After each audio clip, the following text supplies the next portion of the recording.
Oh gosh, I don't know what to say. So I've written it all down. Happy Australia Day, everybody. It's great to be here in Portland. Wrong one. Happy Australia Day, everyone. It's great to be here in Lithgow. At my age, I'm grateful to be anywhere.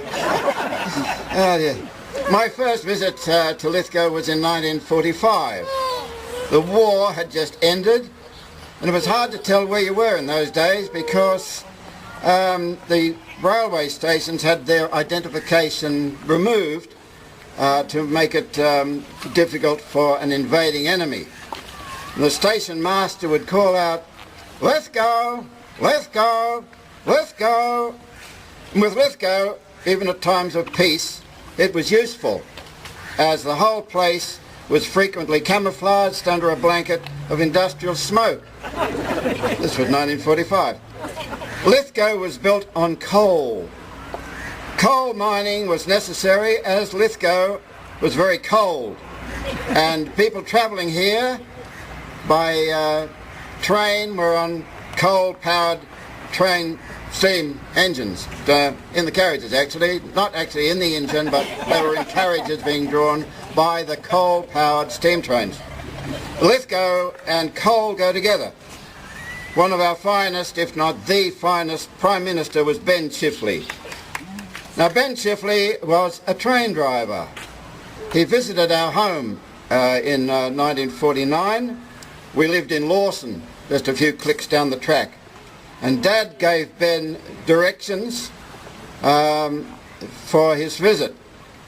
When you alight from the train, he said, turn right on leaving the station, turn right again at Hilda Gardens and past the council chambers, left in San Jose Avenue, and then turn left at the light on the hill. The light on the hill, Mr. Chifley croaked. Do you mind if I use that? Be my guest, said my father, murmuring.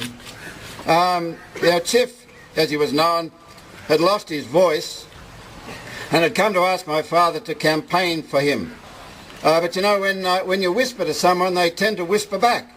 Now, whatever Chiff and the old man said to each other on that night must have fallen on deaf ears because Labor lost the election. And Lithgow is famous also for the Lithgow Flash, Marjorie Jackson, an athlete, the fastest person to come out of Australia, and she was the fastest woman on the planet, came out of Lithgow.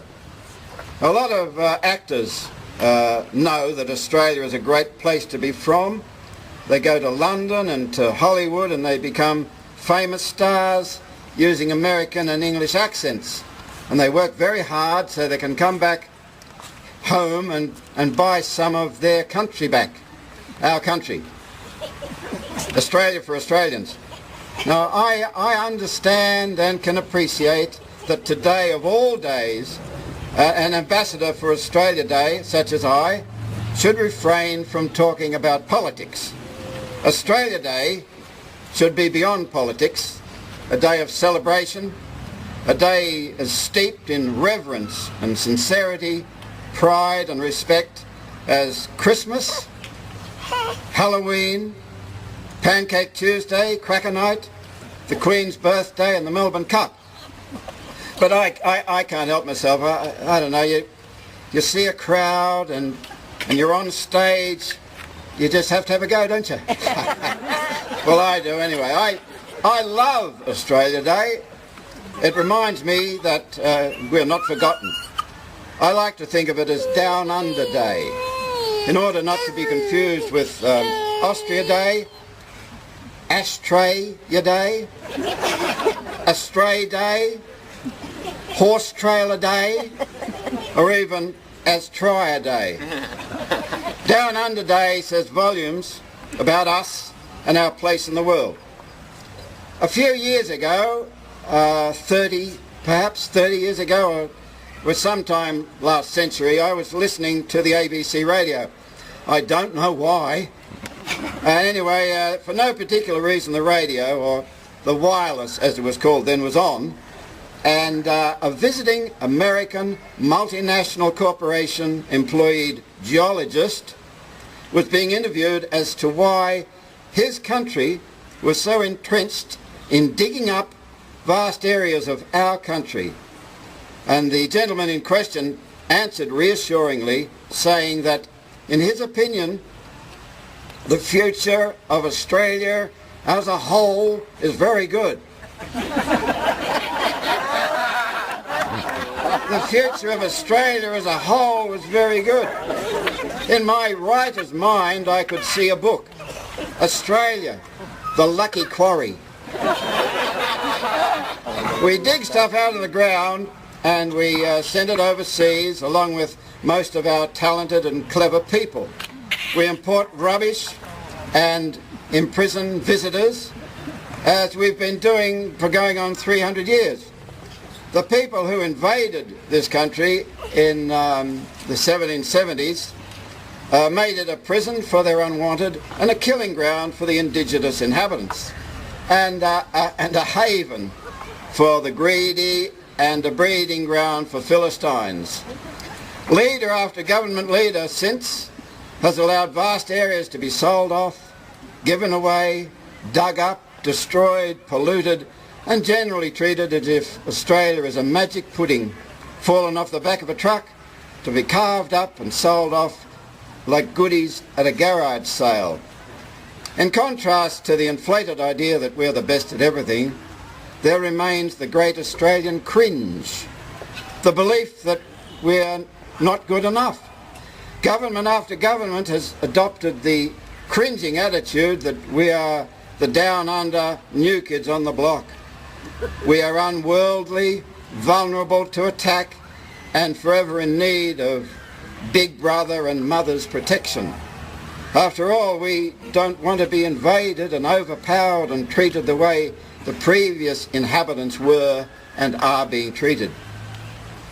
My forebears were boat people. The Cullens arrived here by boat from Ireland in the 1820s, and we've been multiplying and polluting the place ever since.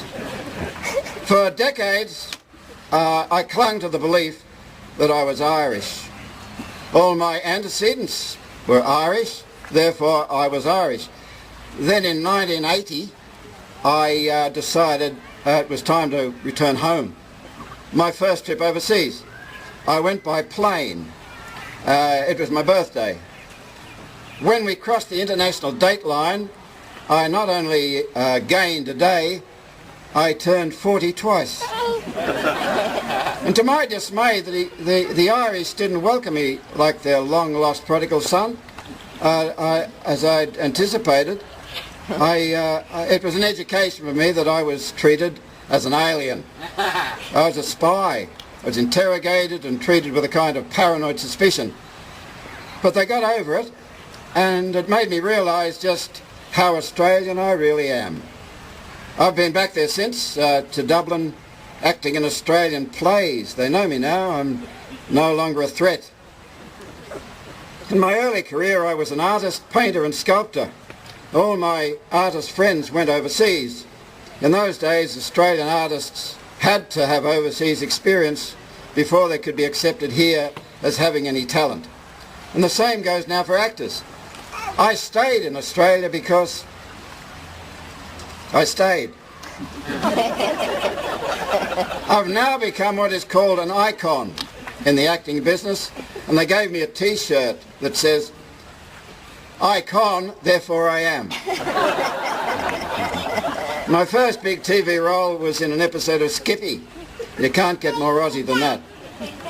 Today, my proudest honour is this: being here in Lithgow, being chosen as your ambassador for Australia Day, Down Under Day. So my wish for today, on this very special Australia Day 2013, is that we should all respectfully enjoy our limited time residing in this great universe. We should not hurt anybody and be tolerant, merciful, kind and helpful to anyone and everyone we see in need. Not be a racist, bigoted, greedy, oafish, moron like so many of our fellow countrymen and women. Protect the earth. Don't smoke in bed. Don't get so drunk you can't remember what an idiot you made of yourself.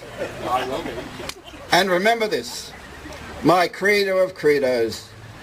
What we hate in others is what's rotten in ourselves. Thank you, my fellow and Sheila Australians, and thank you for being.